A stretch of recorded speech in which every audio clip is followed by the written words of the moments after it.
Hello बच्चा party, कैसे हो आप सब। आई होप आप सब अच्छे होंगे। आज हम स्टार्ट करने वाले हैं क्लास 9th का चैप्टर नंबर 1 की एक्सरसाइज 1.1 के क्वेश्चंस। दैट इज इस वीडियो में हम सॉल्व करेंगे सारे क्वेश्चंस। तो चलो स्टार्ट करते हैं। नंबर सिस्टम में हमारा क्लास 9th का चैप्टर नंबर 1 एंड उसकी एक्सरसाइज 1.1 का क्वेश्चन नंबर 1। क्वेश्चन नंबर 1 में हमें गिवन है is zero a rational number. वो आपसे पूछ रहा है क्या जीरो एक रेशनल नंबर है। ये पूरा क्वेश्चन मैं आपको इंट्रोडक्शन वीडियो में समझा चुका हूं। अगर आपने इंट्रोडक्शन वीडियो ध्यान से देखी होगी तो आप इसका आंसर अपने आप कर सकते हो, और अगर आपने इंट्रोडक्शन वीडियो नहीं देखी है तो मैं डिस्क्रिप्शन में लिंक दे दूंगा, उसमें जाके देख लेना। तो चलो स्टार्ट करते हैं। Is zero a rational number, can you write it in the form of p upon q where p and q are integers and q is not equal to 0। देखो वो क्या कह रहा है। वो पूछ रहा है कि क्या जीरो एक रेशनल नंबर है। उससे पहले हम रिवाइज करते हैं कि रेशनल नंबर हमने क्या कहा था। हमने कहा था रेशनल नंबर वो नंबर होता है जिसे हम p upon q that is numerator upon denominator की फॉर्म में लिख सकते हैं, और p और q दोनों इंटीजर्स होने चाहिए। इसमें क्या होने चाहिए? p और q दोनों इंटीजर्स होने चाहिए। इंटीजर्स क्या होता है मैं बता चुका हूं आपको इंट्रोडक्शन वीडियो में। तो रेशनल नंबर क्या होता है? वो नंबर जिसे हम p अपॉन q की फॉर्म में लिख सकते हैं और जिसमें p और q दोनों इंटीजर होने चाहिए, और जो डिनोमिनेटर होता है वो जीरो नहीं होना चाहिए। तो इन्होंने कहा क्या जीरो को हम p upon q that is numerator upon denominator की फॉर्म में लिख सकते हैं? मैंने कहा बिल्कुल लिख सकते हैं। जीरो को आप 0.1 लिख दो, ये क्या हो गया? p अपॉन q की फॉर्म में आ गया। और देखो p भी इंटीजर है दैट इज न्यूमरेटर भी इंटीजर है और डिनोमिनेटर भी इंटीजर है। तो इसमें हम लिख देंगे yes zero is a rational number. Zero is a rational number. Rational number क्यों है? Because zero can be, reason बता रहा हूं मैं कि हम जीरो को 0.1 लिख सकते हैं, इसलिए जीरो हमारा एक रेशनल नंबर है। yes zero is a rational number because zero can be written as 0 upon 1 that is zero को हमने 0.1 लिख सकते हैं where 0 and 1 both are integers, जहां पर 0 और 1 दोनों इंटीजर्स हैं और 1 0 नहीं है। 1 हमारा 0 के इक्वल होता ही नहीं, वो तो हमें पता ही है। तो ये स्टेटमेंट आप लिख सकते हो yes zero is a rational number because zero can be written as 0.1 where 0 and 1 both are integers. बात समझ में आ गई? क्या कहा हमने? मैंने कहा जीरो एक रेशनल नंबर है क्योंकि इसे हम 0.1 की फॉर्म में लिख सकते हैं। तो ये था हमारा क्वेश्चन नंबर 1, इसे नोट करो। फिर नेक्स्ट क्वेश्चन की तरफ चलते हैं। अब देखो बच्चों, देखते हैं क्वेश्चन नंबर 2 और क्वेश्चन नंबर 3 कैसे सॉल्व करेंगे। ये मैंने साइड बाय साइड इसलिए लिखे हैं क्योंकि दोनों सिमिलर क्वेश्चंस हैं। हमें दो नंबर्स दे रखे हैं और उसके बीच में हमें रेशनल नंबर्स फाइंड करने हैं। तो देखो इसका एक ही मेथड है, उस मेथड को आप हर एक क्वेश्चन में अप्लाई कर सकते हो। जो मैं मेथड सिखा रहा हूं ऐसा नहीं है कि इस क्वेश्चन में अप्लाई नहीं कर सकते, उस क्वेश्चन में कर सकते हो। ये मेथड जो है आप हर एक क्वेश्चन में अप्लाई कर सकते हो जिसमें हमें दो नंबर्स के बीच में कुछ रेशनल नंबर्स फाइंड करने हैं। ठीक है, तो चलो स्टार्ट करते हैं। क्वेश्चन नंबर 2 में हमें क्या गिवन है? Find 6 rational numbers between 3 and 4। तो देखो इस टाइप के जो क्वेश्चंस आते हैं जिसमें हमें बीच में रेशनल नंबर्स फाइंड करने होते हैं, सबसे पहला स्टेप अपने दिमाग में माइंड में फिक्स कर लो कि हमें क्या करना होता है। हमें डिनोमिनेटर सेम करना होता है। दैट इज कोई सा भी हमें नंबर गिवन हो, सबसे पहला स्टेप क्या होगा? हमें उसका डिनोमिनेटर सेम करना होगा। सेम का मतलब देखो हमें 3 और 4 के बीच में 6 रेशनल नंबर्स फाइंड करने हैं। तो मैंने यहाँ पे 3 लिखा और यहाँ पे 4 लिखा। 3 को मैं 3/1 लिख सकता हूँ, 4 को मैं 4/1 लिख सकता हूँ। तो इसके डिनोमिनेटर ऑलरेडी सेम हैं। अगर हमें इस तरीके से नंबर दे रखा होता 3/7 एंड 5/9, तो इसके डिनोमिनेटर आप सेम कैसे करते? आप इसे मल्टीप्लाई कर देते 3/7 को न्यूमरेटर और डिनोमिनेटर को दोनों को 9 से, और इसमें कर देते 5/9 को न्यूमरेटर और डिनोमिनेटर को 7 से। तो देखो इससे क्या होता? 7 9 जा 63, डिनोमिनेटर में यहाँ पे भी 63 आ जाता, और 7 9 जा 63 डिनोमिनेटर में यहाँ पे भी 63 आ जाता। तो फर्स्ट स्टेप क्या होगा, डिनोमिनेटर सेम करेंगे। ये अपने माइंड में फिक्स कर लेना। आपने डिनोमिनेटर सेम कर लिया, उसके बाद तो इजी क्वेश्चन है बिल्कुल। तो देखो हमने क्या करा, डिनोमिनेटर हमें सेम था, कोई बात नहीं, तो हमने 3 को लिखा 3/1, 4 को लिखा 4/1। तो अब क्या करेंगे, दोनों को 10 से मल्टीप्लाई कर देंगे, 3/1 के न्यूमरेटर डिनोमिनेटर को। तो हमारे पास क्या आ जाएगा, 30/10। 4/1 में भी दोनों को 10 से मल्टीप्लाई कर देंगे, 40/10। अब इससे हुआ क्या, ये देखो पहले 30/10 को हम 3/1 ही मान सकते हैं, या फिर 3/1 को 30/10 ही मान सकते हैं। क्यों, देखो 0 से 0 कैंसिल होगा तो ये 3/1 ही आ जाएगा। दैट मीन्स ये दोनों सेम है। ऐसी 40/10 को आप सिंपलेस्ट फॉर्म में लिखोगे तो 0 से 0 कैंसिल होगा और ये 4/1 ही आ जाएगा। दैट मीन्स अब हमारे पास 3/1 को हमने लिख दिया 30/10 और 4/1 को लिख दिया 40/10। दोनों के डिनोमिनेटर सेम है, हमें 6 नंबर्स निकालने थे, लिख दो 31/10, 32/10, 33/10, 34/10, 35/10, रह गया और एक रह गया 36/10। तो ये आ गए हमारे 6 रेशनल नंबर्स बिटवीन 3 and 4। इसमें तो 6 फाइंड करने थे, अगर वो आपको 50 रेशनल नंबर्स भी कह देता तो भी आप इजीली फाइंड कर लेते। कैसे, 10 की जगह 100 से मल्टीप्लाई कर देते, तो ये आ जाता हमारा 300/100, ये आ जाता हमारा 400/100। मैं सिंपलेस्ट नंबर 10 या 100 ही मानता हूं। कई टीचर्स होंगे, हो सकता है सबका अपना मेथड होता है, वो आपको कहें 5 से मल्टीप्लाई कर दो, 6 से मल्टीप्लाई कर दो न्यूमरेटर डिनोमिनेटर को। मत करो, डायरेक्ट 10 से करो, 100 से करो। कम नंबर चाहिए 10 से करो, ज्यादा नंबर चाहिए 100 से कर लो।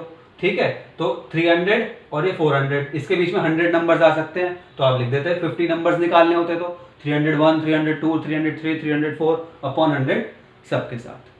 मेथड समझ में आया। इस क्वेश्चन में रिवाइज करते हैं वही मेथड। देखो हमें क्या कहा है, 5 रेशनल नंबर्स बिटवीन 3/5 and 4/5। तो 3/5 और 4/5 के बीच में हमें 5 रेशनल नंबर्स बताने हैं। डिनोमिनेटर ऑलरेडी सेम है, क्या करना है, सिर्फ 10 से मल्टीप्लाई कर दो। 3/5 के न्यूमरेटर डिनोमिनेटर को 10 से मल्टीप्लाई करो, क्या आएगा 30/50। 4/5 के न्यूमरेटर डिनोमिनेटर को 10 से मल्टीप्लाई करो, क्या आएगा 40/50। डिनोमिनेटर सेम है तो नंबर्स क्या होंगे 31/50, 32/50, 33/50, 34/50 एंड 35/50। ज्यादा नंबर चाहिए होते तो 100 से मल्टीप्लाई कर देता दोनों को, न्यूमरेटर डिनोमिनेटर को, तो बहुत सारे नंबर्स आ जाते। तो फंडा क्लियर हुआ। पहला स्टेप, डिनोमिनेटर को सेम करो। डिनोमिनेटर को सेम करने के बाद अगर कम नंबर चाहिए तो 10 से मल्टीप्लाई करो, ज्यादा नंबर चाहिए तो न्यूमरेटर डिनोमिनेटर को 100 से मल्टीप्लाई करो और जो नंबर्स दिए उनके बीच में नंबर्स लिख दो। ठीक है, और एक मिस्टेक मत करना, कई स्टूडेंट्स पता है क्या करते हैं, जैसे यहाँ पे 30/10 और यहाँ पे 40/10 आया, वो सिर्फ लिखते हैं 31, 32, 33, 34, 35। नहीं, वो रेशनल नंबर्स पूछ रहा है तो नंबर P/Q की फॉर्म में ही होना चाहिए। सिर्फ ये मत लिखाना 31, 32, 33, 34, 35 ना। 31/10, 32/10, 33/10, 34/10 एंड 35/10 पूरा P/Q न्यूमरेटर अपॉन डिनोमिनेटर की फॉर्म में लिख के आना है। तो क्वेश्चन समझ में आया, इजी मेथड था, बहुत इजी वे में समझाने की कोशिश करी। क्वेश्चन नंबर 2 और क्वेश्चन नंबर 3 को कॉपी करो। पहले लिख दो, डिनोमिनेटर सेम करना है फर्स्ट स्टेप में, फिर अपने आप करना। 3/1 को 10 से मल्टीप्लाई करा तो 30/10 आ गया। ऐसे ही 4/1 को 10 से मल्टीप्लाई करा तो 40/10 आ गया। पॉज करके नोट करो। अब देखो बच्चों, क्वेश्चन नंबर 4 में हमें ट्रू एंड फॉल्स बताना है। हमें कुछ स्टेटमेंट्स गिवन है और हमें बताना है कि वो स्टेटमेंट्स ट्रू हैं या फिर फॉल्स हैं। चलो स्टार्ट करते हैं। Every natural number, first statement है हमारी, every natural number is a whole number. इसके लिए आपको पहले पता होना चाहिए कि नेचुरल नंबर्स कौन से नंबर्स होते हैं और होल नंबर्स कौन से नंबर्स होते हैं।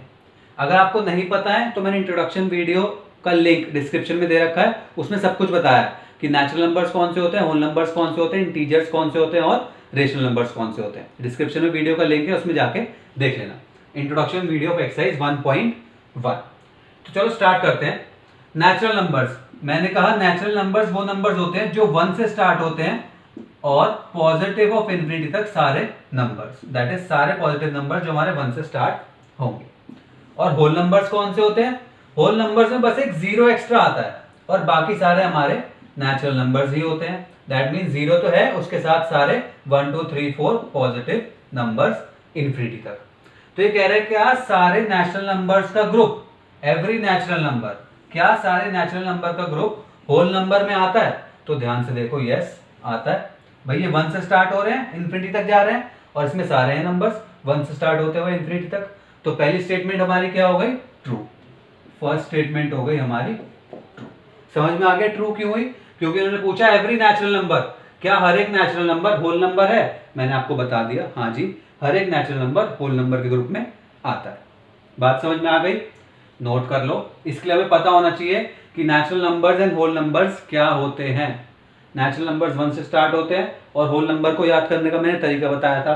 होल की जब आप स्पेलिंग लिखते हो तो ओ आता है उसमें, O means zero add as. ठीक है, तो चलो देखो सेकंड पार्ट देखते हैं। Every integer is a whole number. अब इंटीजर्स कौन से नंबर होते हैं? तो देखो इंटीजर्स, मैंने कहा इंटीजर्स में सारे पॉजिटिव नंबर्स होते हैं, जीरो भी होता है और सारे नेगेटिव नंबर्स भी होते हैं। दैट इज सारे नेगेटिव वाले नंबर्स माइनस ऑफ इंफिनिटी तक। तो सारे नेगेटिव नंबर्स, जीरो और सारे पॉजिटिव नंबर्स आते हैं हमारे इंटीजर्स में। अब ये पूछ रहा है क्या हर एक integer, every integer is a whole number? तो देखो क्या सारे इंटीजर्स होल नंबर में आ रहे हैं? बिल्कुल भी नहीं आ रहे, नेगेटिव नंबर्स तो है ही नहीं। देखो ये रहे नेगेटिव नंबर्स, ये होल नंबर के रूप में कहां है? होल नंबर का रूप तो जीरो से स्टार्ट होता है। तो ये हम क्या कहेंगे? स्टेटमेंट क्या है? फॉल्स है। फॉल्स समझ में आ गया क्यों है? क्योंकि नेगेटिव नंबर्स तो होल नंबर्स में आते ही नहीं, इसलिए स्टेटमेंट हो गई हमारी फॉल्स। इसको मैंने आपको इंट्रोडक्शन वीडियो में इस तरीके से ही बताया था। ये हमारा नेचुरल नंबर का ग्रुप है, फिर उसमें अगर आप जीरो को ऐड कर दो तो हमारा होल नंबर्स का ग्रुप आ जाता है, फिर उसमें नेगेटिव नंबर्स ऐड कर दो तो उसमें इंटीजर्स आ जाता है, और फिर उसमें आप p अपॉन q वाली फॉर्म वाले नंबर्स ऐड कर दो तो हमारे पास क्या आ जाते हैं? रेशनल नंबर्स का ग्रुप आ जाता है। और मैंने आपको ध्यान से बताया था, सुनना क्या बात कह रहा हूं, बहुत इंपॉर्टेंट। छोटे वाले ग्रुप जो है वो तो बड़े वाले ग्रुप में पूरा आता है, लेकिन बड़े वाले ग्रुप में कुछ एक्स्ट्रा है, इसलिए वो इसमें नहीं आ सकता। That means every natural number is a whole number. हर एक नेचुरल नंबर होल नंबर के ग्रुप में आएगा, लेकिन हर एक होल नंबर नेचुरल नंबर से ग्रुप में नहीं आएगा। देखो चेक करो, छोटे वाले ग्रुप होल नंबर इंटीजर में पूरा आ सकता है, every whole number is a integer, लेकिन every integer is not a whole number. Every integer is a rational number, लेकिन every rational number is not a integer. देखो चेक करते हैं इसी उससे। एवरी नेचुरल नंबर कहां है? ये रहा, इज अ होल नंबर, तो छोटा वाला बड़े वाले में आएगा, ट्रू है। Every integer is a whole number, every integer is a whole number, बड़ा वाला छोटे वाले में कभी आएगा ही नहीं, इसमें कुछ एक्स्ट्रा है तो फॉल्स हो गया। इसी को देखो थर्ड में अप्लाई करके देखते हैं। Every rational number is a whole number, every rational number is a whole number, बिल्कुल भी नहीं हो सकता, क्योंकि बड़े वाले ग्रुप में कुछ एक्स्ट्रा है, इसलिए वो छोटे वाले ग्रुप में सारे नंबर्स आएंगे ही नहीं। और इसे एग्जांपल के थ्रू बताया था आपको। देखो क्या कह रहा है, every rational number is a whole number. तो मैंने कहा, देखो एक सेकंड रुक जाओ, मैंने कहा एवरी रेशनल नंबर का एग्जांपल लो, ये लो -3/7, ये कहाँ है हमारा होल नंबर के रूप में? तो आप एक एग्जांपल दे सकते हो कि -3/7 is a rational number but it is not a whole number. तो ये स्टेटमेंट क्या हो गई हमारी? फॉल्स। तो बात समझ में आ गई? किस तरीके से हमें चेक भी कर सकते हैं।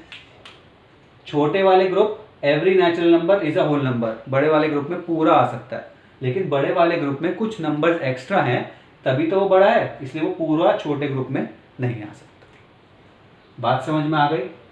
ये था हमारा question number 4, true and false. ऐसे कुछ भी दे सकता है। Every natural number is a rational number, आप कह सकते हो यस, छोटे वाले ग्रुप बड़े वाले ग्रुप में बिल्कुल आ सकता है, और वैसे चेक भी कर सकते हो माइंड में, अगर आपको रेशनल नंबर और नेचुरल नंबर्स याद हैं तो। ठीक है, ऐसे ही every integer is a rational number but every rational number is not a integer. चलो, तो ये हो गया हमारा क्वेश्चन नंबर 4 कंप्लीट। और मेरे ख्याल से एक्सरसाइज 1.1 भी, ख्याल क्या, एक्सरसाइज 1.1 में 4 ही क्वेश्चंस थे, वो भी कंप्लीट हो गए। तो अब क्या, अगर आपको वीडियो पसंद आई हो, क्वेश्चंस का मेथड समझ में आया हो, अच्छा लगा हो, तो वीडियो को लाइक करना, चैनल को सब्सक्राइब कर देना, बेल आइकन भी दबा देना और वीडियो को ज़्यादा से ज़्यादा शेयर करना। और इस चैप्टर में से मैथ से रिलेटेड कोई भी प्रॉब्लम हो तो कमेंट बॉक्स में ज़रूर पूछना। ठीक है, तो नेक्स्ट वीडियो मिलते हैं।